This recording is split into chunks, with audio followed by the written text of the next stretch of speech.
My dear brothers and sisters, here just will share the 60 seconds update from Tamil Nadu plus Kerala weather update. இன்று வட மாவட்டங்களை பொறுத்தவரை ஒரு சில இடங்களில் லேசான மழைக்கு மட்டும் வாய்ப்பு இருக்கிறது. மற்ற நேரங்களில் ஆங்காங்க மேகமூட்டங்கள் இருக்கும். ஒரு சில நேரங்களில் மங்கலான சூரியன் இது காணப்படும். அது இன்றும் நாளையும் அது தென்படும். அதாவது from today till tomorrow.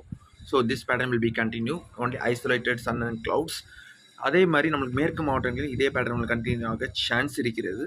Next நம்ம வரும்போது மேற்கு தெற்கு மாவட்டங்களுக்கும் இன்று ஒரு சில இடங்களில் மட்டும் லேசான மழைக்கு வாய்ப்பு இருக்கிறது. உள் மாவட்டங்களை பொறுத்தவரை அது மதுரை, விருதுநகர் இந்த மாவட்டங்களில் உங்களுக்கு லேசான மழைக்கு வாய்ப்பு இருக்கிறது.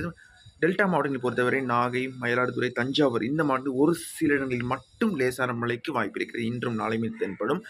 உங்களோட கிறிஸ்மஸ் ப்ராசஸ் வந்து நம்ம ஸ்டார்ட் பண்ணலாம். அதாவது first I would like to wish to every one மெரி Christmas to 2K23 to you and your family members. And this Christmas, let everyone be filled with more joy, more and more prosperity to you and your family members. Thank you.